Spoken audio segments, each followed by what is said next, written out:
Hello, my name is Nature Leslie, and I'm the naturalist for LaGrange County Parks and Recreation. And I was just getting ready to walk one of the loops of our trail system here at Maplewood. I'm going to look for spring wildflowers, and I would love some company. Would you like to come with me? Let's go. Walking down the trail, it didn't take long for me to find one of my absolute favorite spring wildflowers, bloodroot. This was the first wildflower I learned to identify. It has a single round leaf with deep lobes and a single daisy-like flower. The leaf starts curled around the flower, and then it slowly uncurls, as if to say, "Surprise! Look at the beautiful white flower I've been hiding." The rhizome or stem underground will ooze a red sap if you break it, hence the name bloodroot. To me, the shape of the leaf looks like the silhouette of an elephant's head with big ears and a trunk. Sometimes I've even seen a leaf that has lobes that could be the tusks. I've also spotted one of the earliest blooming spring wildflowers, hepatica. When I see splashes of purple on an otherwise brown forest floor, I know spring is arriving. The flowers have 6 to 8 petal-like sepals, and there are normally several to one plant. They range in color from white to shades of pink and purple to deep lavender. There is sharp-lobed and round-lobed. We are looking at round-lobed hepatica. The leaves are typically a purple color or liver color.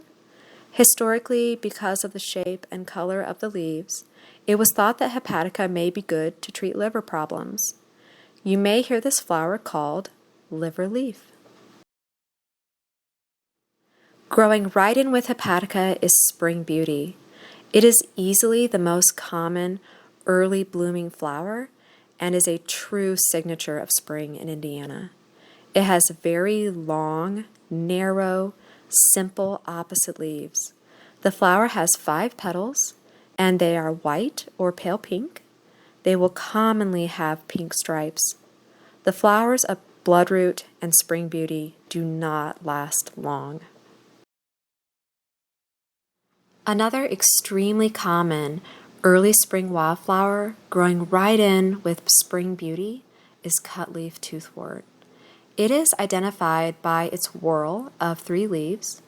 Each leaf has 3 sharply toothed leaflets.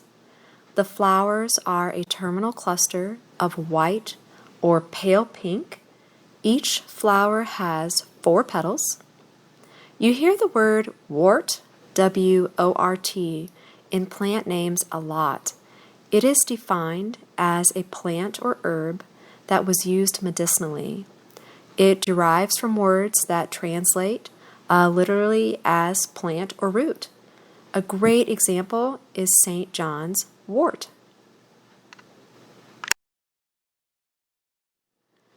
Now we are going to work out our naturalist brain muscles and look at rue anemone.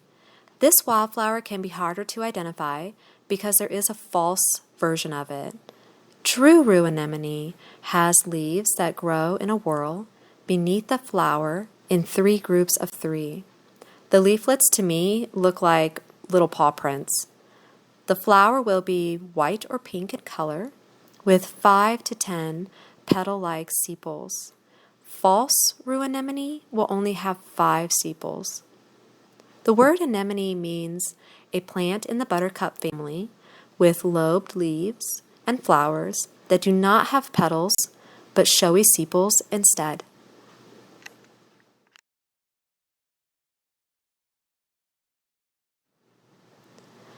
As I walk further south on the trail to the back of the property, I see large colonies of yellow trout lilies. To see mass quantities of these leaves is common. I like to think of them as the shag carpet of the forest floor. Flowering plants will have a pair of leaves. One leaf will be narrower than the other. The leaves are mottled or splotched with brown color.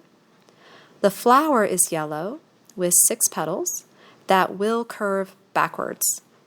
You may hear this plant called dogtooth violet or adder's tongue, but it is a true lily.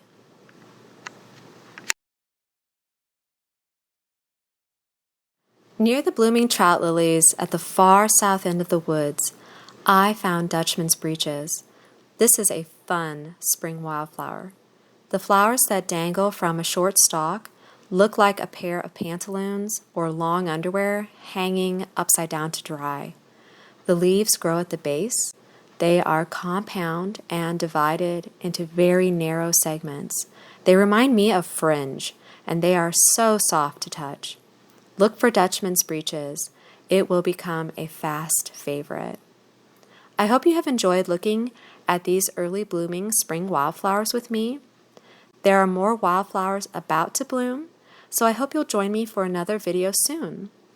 References for this video include Michael Homoya's Wildflowers and Ferns of Indiana Forests and Lawrence Newcomb's Wildflower Guide. Thank you very much.